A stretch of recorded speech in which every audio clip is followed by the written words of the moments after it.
Pai do Senhor, meus queridos irmãos, seja bem-vindo a mais um estudo aqui dentro da Escola de Profeta, que se inicia mais uma videoaula para a glória de Deus. E eu quero pedir para você que você fique à vontade, seja muito bem-vindo e deixe que o Espírito Santo nos leve em profundidade de Deus aqui para revelar a pessoa maravilhosa do nosso Senhor Jesus Cristo, ao qual estamos estudando aqui a Cristologia, com 72 videoaulas, contando com essa. Então, eu sou o pastor Oséias, venha comigo que hoje vamos aprender com o tema Jesus, nossa reconciliação com Deus, tá? Na cruz, por meio da morte do nosso Senhor Jesus, algo extraordinário aconteceu. Deixamos de ser inimigos de Deus para nos tornarmos seus amigos. Fomos trazidos de volta ao relacionamento que o pecado havia quebrado com o nosso Pai. Pois bem, estamos estudando aqui e dentro da Cristologia, agora estamos no assunto da crucificação do Senhor Jesus. E dentro dessa parte da crucificação, já aprendemos tantas as coisas ao qual o Espírito Santo tem trazido aqui ao nosso coração. E, ultimamente, nós estamos trazendo aqui 4 pilares da salvação. São mais, só que estamos focando em 4 pilares e descobrindo o que a cruz ela nos proporciona com a morte do nosso Senhor Jesus, com a entrega. O que somos beneficiados com esta morte. Bem, aprendemos que Jesus ele é a nossa propiciação, ele é a nossa redenção, ele é a nossa justificação e hoje é o último, né, que vamos aprender sobre a reconciliação. Então essa videoaula é o fim desse ciclo de 4 temas, tá, dentro da Cristologia, ao qual estamos abordando aí e hoje vamos abordar sobre a reconciliação. Jesus é a nossa reconciliação com Deus. Então venha comigo para você ver que estamos estudando aqui Romanos 3 e verso 24 e 25, que diz assim: sendo justificados gratuitamente por sua graça, mediante a redenção que há em Cristo Jesus, a quem Deus apresentou como propiciação no seu sangue, mediante a fé. Deus fez isso para manifestar a sua justiça, por ter ele, na sua tolerância, deixado impunes os pecados anteriormente cometidos. Tá? Então veja que nesse texto aqui de Romanos, que nós lemos, capítulo 3, versos 24 e 25, temos a justificação, temos a redenção e temos a propiciação. Pastor Zé, você falou de 4, só que aqui nesse texto só tem 3, que é a justificação, redenção e propiciação. Pastor, aonde está a palavra reconciliação nesse texto? Bem, essa passagem, ela não menciona diretamente a palavra reconciliação, como ela mencionou propiciação, como ela mencionou redenção e como ela mencionou justificação. Se você olhar aí, você não vai ver a palavra reconciliação, tá? Então, essa passagem, ela não menciona diretamente a palavra reconciliação, mas a verdade, ela está ali clara e poderosa. Então, como eu vejo, a reconciliação, ela está nesse texto implícita, tá? Ela está implícita no fato de que depois de sermos justificados, né, no tribunal por meio de Cristo, ou seja, somos declarados inocentes no tribunal de Deus, que justificação é uma declaração de ser inocentado, declarados inocentes no tribunal de Deus, estamos livres para voltar ao nosso Criador com um coração limpo e com um novo começo diante de Deus. Tá? A justificação, que aprendemos na aula passada, aula 71, a justificação nos tira do tribunal, nos tira do estado de condenação e nos coloca no estado de inocente. Mas é a reconciliação que nos leva para o santo do santo, que nos leva para o trono da graça. É a reconciliação que nos traz de volta para o relacionamento com o Pai. A justificação nos tira do tribunal. A reconciliação nos leva para a presença e para o relacionamento de volta ao nosso Deus. Jesus, ele é a ponte entre o pecado e que nos separava e Deus. Então, quem faz essa ponte, essa ligação, que nós estávamos aqui, com um grande buraco, com uma grande separação entre Deus, mas Jesus, ele faz essa ligação nossa, tá, com o nosso Deus, por meio da morte e ressurreição dele na cruz. Tá? Na cruz, Jesus não apenas satisfez a justiça de Deus, como nossa propiciação, como vimos na aula 67. Não apenas nos resgatou da escravidão do pecado, como nossa redenção, como vimos na aula 68. Não apenas nos declarou justo diante do tribunal celestial, como nossa justificação, como vimos na aula 69 e na aula 70. Mas ele também nos trouxe de volta para perto da presença do nosso Pai. Isso se chama reconciliação. Isto é reconciliação. Então, se você não faz parte desse canal, eu peço que você, então, se inscreva nesse canal para você estar acompanhando todas essas nossas videoaulas, que é uma sequência de assunto, uma sequência de pensamento. Então, para você trilhar conosco essas caminhadas sagradas, ao qual o Espírito Santo nos está levando em revelação em Deus, eu peço que você se inscreva nesse canal. Se você está gostando dessa videoaula também, já deixa o seu like também para estar nos ajudando para romper aí, em nome de Jesus. Tá? Mas ele também nos trouxe de volta para perto do Pai. Isso se chama reconciliação. Isso é reconciliação. Bem? Dando continuidade aqui, depois da propiciação, depois da redenção, depois da justificação, Deus então faz sua primeira ação de nos reconciliar com Ele. Então, a reconciliação em Romanos 3, verso 24 e 25, ela está implícita, porém, ela está implícita por quê? Porque é a primeira ação que Deus ele executa com a humanidade, depois de Jesus ter feito a propiciação, depois de Jesus ter feito a redenção, e depois de Jesus ter nos declarado inocente na justificação. Então, temos a primeira ação, que é voltar, é reconciliar com Deus. Então, é uma ação, ela está implícita, mas está ali, tá?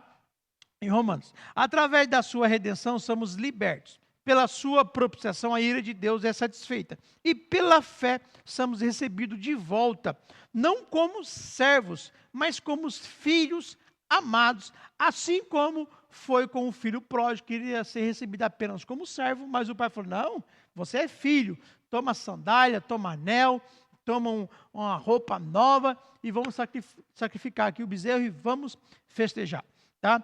Então, Deus ele recebe nós primeiramente como servo, mas ele recebe nós como filhos dele, amado, um relacionamento de volta, uma reconciliação, né, de relacionamento restaurada, que tinha sido quebrada no Jardim do Éden pelo pecado. Que tipo de elemento a reconciliação é na salvação? Que tipo de elemento é a reconciliação na salvação? Então, a reconciliação, ela é o elemento relacional da salvação. Então, a reconciliação, ela é o elemento que nos faz nos relacionar com a salvação e com Deus, tá? A reconciliação, ela é uma mudança completa de relacionamento. Por exemplo, é a restauração da comunhão quebrada pelo pecado, transformando inimizade em amizade. Ou seja, essa é uma transformação completa de relacionamento. Éramos inimigos, nos tornamos amigos, né? Estamos em guerra, estamos em paz, em harmonia. Tá? E é por isso que, embora Romanos 3 fala sobre justificação, redenção e propiciação, o resultado inevitável de tudo isso é a reconciliação. Agora, nada mais nos separa. A amizade com Deus foi restaurada. O Evangelho não é apenas sobre o que fomos salvos. Fomos salvos do pecado, fomos salvos da escravidão de Satanás, do mundo. Então, o Evangelho não é só sobre o que fomos salvos, de quem fomos salvos, mas é para quem fomos salvos. Nós fomos salvos para Deus. Tá? Então, isso é o Evangelho. Então, a reconciliação nos mostra não só de quem fomos salvos, mas mostra para quem fomos salvos. Fomos salvos para o nosso Pai. Qual é o significado bíblico para a reconciliação? No original bíblico, a palavra reconciliação significa mudança total de relacionamento. Então, em um contexto bíblico, a reconciliação significa mudança total de relacionamento. O que era antes inimizade, tornou-se amizade. O que era inimigo, se tornou amigo. Mudança total de relacionamento. Mudança completa de relacionamento. Tá? Fundamentos bíblicos para reconciliação. Primeiro, 2 Coríntios 5:18. Ora, tudo isso provém de Deus, o que nos reconciliou consigo mesmo por meio de Cristo e nos deu o ministério da reconciliação. Verso 19. A saber que Deus estava em Cristo reconciliando consigo o mundo, não levando em conta os pecados dos seres humanos e nos confiando a palavra da reconciliação. Esse texto é muito forte, há muita coisa para se tirar daqui, se fala. Primeira coisa, quem é que toma a iniciativa de reconciliar? É a humanidade? É o homem? Quem toma? É Deus? É Jesus? Quem está tomando essa iniciativa? Para se reconciliar, alguém tem que dar o braço a torcer. Alguém tem que tomar a iniciativa. Né? Ou seja, nesse texto, acima que nós lemos, nos mostra que Deus é que toma a iniciativa para reconciliar, como está no verso 18. Provém de Deus, que nos reconciliou consigo mesmo por meio de Cristo e nos deu o seu ministério de reconciliação. A saber que Deus estava em Cristo, reconciliando consigo o mundo. Tá? Então, quem toma a iniciativa não é a humanidade, não é o homem. Quem toma a iniciativa foi Deus. Deus é o iniciante da reconciliação. Deus como reconciliador. 2 Coríntios 5:18, como nós lemos aí, enfatiza aí a palavra tudo provém de Deus, que nos reconciliou consigo mesmo por meio de Cristo. Ou seja, não é o homem que se reconcilia com Deus, mas é Deus que se reconcilia com o homem, com a humanidade. Temos a iniciativa divina, não fomos nós que voltamos para Deus, foi Deus que veio até nós. Base da reconciliação, a morte substitutiva de Cristo. Então é uma base. Então, para nós termos a reconciliação, Jesus teve que nos substituir diante de Deus, diante do tribunal divino, diante a condenação do pecado, que ele tomou sobre si todo o nosso pecado e levou sobre a cruz. A reconciliação, ela é consequência da substituição de Cristo, como nós vimos na aula 67. Jesus, nosso substituto perfeito. Eu recomendo que você volte lá e assiste para estar acompanhando esse nosso raciocínio. Não pode pegar aí o bonde andando no meio do caminho. Então, para você saber toda esse nosso raciocínio que estamos andando aí. A reconciliação revela elementos importantes. Quais? Mudança de estado, tá? Ou seja, mudamos o nosso estado. A reconciliação envolve uma mudança fundamental de relacionamento. O que antes o nosso estado com Deus éramos inimigos, devedores, Romanos capítulo 3, verso 23 diz: pois todos pecaram e estão destituídos da glória de Deus. Tá? Então esse era o nosso estado, devedor, né? Afastado, separado da glória e da presença de Deus. Mas a reconciliação mudou esse estado e completo nos trouxe de volta. Agora, com a reconciliação, tornamos amigos de Deus, filhos por meio do nosso Senhor Jesus Cristo. Também temos a iniciativa, que é um resultado. Alguém deve tomar a iniciativa para reconciliar, como já falei, para a reconciliação. Aqui no caso foi Deus que tomou a iniciativa de restaurar a reconciliação com a humanidade, o relacionamento com a humanidade, como está em 2 Coríntios 5, verso 19. A saber que Deus estava em Cristo, reconciliando consigo o mundo. Também o custo, né? Temos o custo. A reconciliação frequentemente envolve um preço ou sacrifício, que no caso foi o precioso sangue do nosso Redentor Jesus Cristo. Para nós foi de graça, recebemos, mas para Cristo e para Deus teve um preço, e o preço foi o sangue do teu Filho unigênito por amor a nós. O resultado é a restauração da harmonia e paz. Ou seja, fomos restaurados em harmonia e paz com o nosso Deus por meio da reconciliação. Esse é um dos resultados que a reconciliação nos faz com Deus. Olha para você ver, tem tanta coisa que a cruz, a morte do nosso Senhor Jesus e a ressurreição nos proporciona e nem sabemos. Mas quando sabemos disso, nos leva a viver uma vida de gratidão e adoração. Quando você olhar para a mensagem da cruz e ver Jesus, você vai ver com os olhos diferentes por causa desses estudos que estamos aqui, por meio do poder do Espírito Santo, trazendo a nós, para nós viver uma vida de adoração a Deus.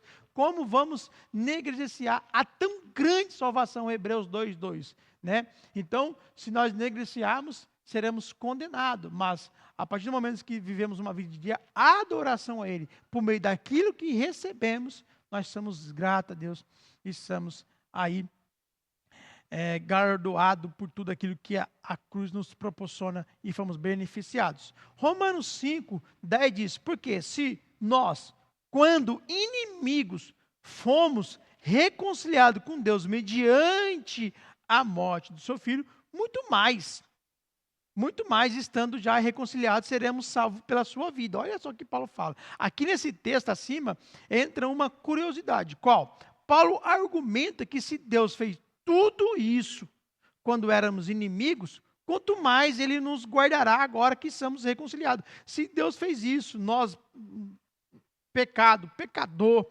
separado, devedor, muito mais agora. O que Jesus vai fazer? O que Deus vai fazer com nós já reconciliado com Ele? Né? Não culpado mais agora, inocentado, justificado, muito mais agora. Então, olha para você ver como somos beneficiados quando nós entendemos tudo isso. Quanto mais Ele nos guardará agora que estamos reconciliados. É um argumento poderoso de confiança e fidelidade de Deus, de que você vai confiar, você vai ter a plena certeza da sua salvação em Deus, né? E ver que Deus é fiel. Antes da cruz, éramos inimigos, são status nossos. Depois da cruz, tornamos amigos e filhos. Tá? Ele mudou o nosso estado. Argumento de Paulo, se Deus fez isso quando éramos inimigos, quanto mais agora que somos reconciliados com Ele, nos guardará até o fim. Como ele fala, aquele que perseverar até o fim será salvo. Com isso, quero deixar a palavra-chave para os nossos obreiros aqui. Tá? E nada de repetir palavra-chave aí, pastor Zé. Então, a palavra-chave dessa videoaula é relacionamento. A palavra-chave dessa videoaula de hoje é relacionamento. Então, pega o seu caderno, pega a sua caneta, pega a sua anotação e marca aí para você estar colocando a prova. Para quem não sabe, a cada 4 videoaulas, nós colocamos os obreiros aqui para sentar e tirar toda a prova daquilo que está sendo passado. Essa é a terceira. A próxima aula, 73, será a última para estarmos colocando a prova aí. Colossenses 1, verso 20, diz, e que, havendo feito a paz pelo sangue da sua cruz, aqui já tem implícito a reconciliação. Porque o que nos traz a paz? A reconciliação. Aqui é outro texto também. E que, havendo feito a paz pelo sangue da cruz, por meio dele, reconciliasse consigo mesmo todas as coisas, quer sobre a terra, quer no céu. Todas as coisas. Tudo foi reconciliado com ele, tá?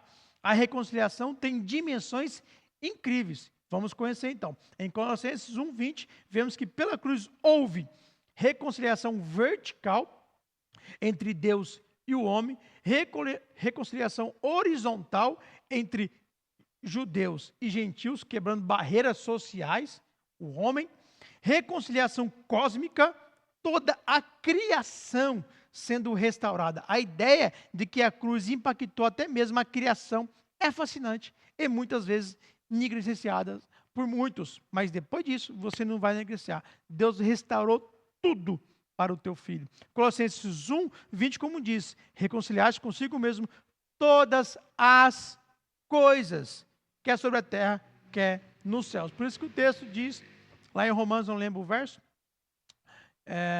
que diz que a natureza, a criação geme, esperando com expectativa, né? Aí a manifestação. O que ela está esperando? Ela ser restaurada, tudo isso. Quando Jesus voltar, implantar o milênio, tudo será restaurado. Quando Jesus, né, fazer depois do tribunal e do juízo, do grande tribunal, Deus vai fazer novo céu, nova terra, tudo será restaurado como antes. O custo da reconciliação. Houve um custo. Para Deus, a reconciliação não foi gratuita. Custou o sangue do seu filho, mas foi completa. Removeu a ira, destruiu a barreira e abriu acesso direto ao Pai. O véu do templo foi rasgado, como Jesus disse, está consumado, simbolizando esse acesso livre, direto ao nosso Pai, por meio da reconciliação. Não foi gratuita para Deus, custou o sangue do seu Filho. Romanos 5,10. Fomos reconciliados com Deus mediante a morte do seu Filho. Tá? Então, houve um preço a ser pago. Não foi de graça, ainda que foi de graça para nós, mas para Deus e para o seu Filho houve um preço. Houve a morte. Foi completa, removeu a ira, destruiu a barreira e abriu acesso direto ao Pai. O véu foi rasgado quando ele disse está consumado. Quais são os resultados práticos dessa reconciliação em nossas vidas? Quais são os resultados? Tá? E práticos. São muitos e transformadores. Primeiro, o resultado da reconciliação é paz com Deus. Então, um dos resultados da reconciliação é nós termos paz com Deus. Não apenas a ausência de conflito ou de guerra, mas de presença e harmonia, como está escrito em Romanos 5:1. Justificado, pois mediante a fé temos paz com Deus por meio do nosso Senhor Jesus Cristo. Também Romanos 8 diz, agora, pois, já não existe nenhuma condenação àqueles que estão em Cristo Jesus, porque tem paz com Deus e paz logo consigo mesmo aí, né? Nada te condena. Amém? Segundo, acesso ao Pai é um resultado. Tem livre entrada na presença divina. Efésios 2:18 diz, porque por meio dele ambos temos acesso ao Pai em um só Espírito. Terceiro resultado, adoção. De inimigos nos transformamos filhos. João 1:12 diz, mas a todos quantos o receberam, dele o poder de serem feitos filhos de Deus, a saber, os que creram no seu nome, tá? Então aqui também a reconciliação, ela não é universal. A reconciliação é para aquele que crê. Olha o texto, mas todos quantos o receberam, dele o poder de serem filhos, feito filho de Deus. Então, se eu receber o Senhor Jesus, então eu tenho a reconciliação com Deus, a saber, os que creram no seu nome. Resultado, nova criação. Tá? É outro resultado, que é quarto resultado. É uma mudança radical de vida, como está escrito em 2 Coríntios 5:17. E assim, se alguém está em Cristo, é nova criatura. As coisas velhas já se passaram, e eis que tudo se fez novo. Irmão, salvação, ela é transformação. Tá? Se eu declaro que eu sou salvo, tem que haver evidências. Tá? As evidências de salvação na minha vida é uma transformação de caráter, tem que haver a regeneração. Tá? Se não há essa mudança na minha vida, não há evidências de salvação na minha vida, então eu não estou salvo. Se você não tem essas evidências de salvação na sua vida, irmão, então você tem que rever os seus critérios, tá? Tem que rever a sua salvação. Tá? Porque se o Espírito Santo não consegue, se o Espírito Santo ele não te convence, nada mal vai te convencer. Então, deixa o Espírito Santo te convencer. A frase, se alguém está em Cristo, estabelece o meio, o elemento da reconciliação. A reconciliação não é universal, como eu falei, mas limitada àqueles que estão em Cristo. O resultado é uma nova criação, indicando uma transformação fundamental. Isso é ser salvo, isso é salvação, essa transformação. Tá? Então, tudo isso é o que a cruz nos trouxe e nos proporciona, que nós fomos aí beneficiados com tudo isso. Tá? E vivemos uma vida de gratidão. Reconciliação social, quebra de barreira entre pessoas. Reconciliação cósmica, restauração de toda a criação. Conclusão, em 2 Coríntios 5:18 nos diz, e nos deu o ministério da reconciliação. Ele não só nos reconciliou, mas ele confiou a nós um ministério, uma palavra, para nós divulgar a reconciliação. Isso significa que todo reconciliado se torna um embaixador de Cristo. Nossa mensagem é clara: reconcilie-se com Deus. A nossa postura deve ser a de agir como agente de paz em um mundo dividido de guerra, mas nós somos os agentes que levam essa palavra de reconciliar, de reconciliação. Amém? Se Deus estendeu a mão para você, não recua. Pega essa mão e vive como alguém reconciliado, levando essa mensagem de paz e transformação a outros, que possamos ser instrumento de reconciliação aonde quer que estejamos. O Ministério da Reconciliação e nos deu o Ministério da Reconciliação. 2 Coríntios 5,18. Todo reconciliado se torna embaixador de Cristo. Se você foi reconciliado, você se tornou automaticamente embaixador e você tem que levar essa palavra de paz e reconciliação a outros. Nossa mensagem: reconcilie-se com Deus. Nossa postura: agir como agente de paz em um mundo dividido. Amém? Que você possa entender essa mensagem e você possa desfrutar de tudo aquilo que a cruz nos deu, nos proporciona, e principalmente da reconciliação, o relacionamento com o Pai. Se relaciona com Ele. Fique à vontade para se relacionar com Ele. Busca Ele em espírito e em verdade. Amém? Quero despedir você na paz, na graça e no amor. E te espero você na próxima videoaula. E tchau!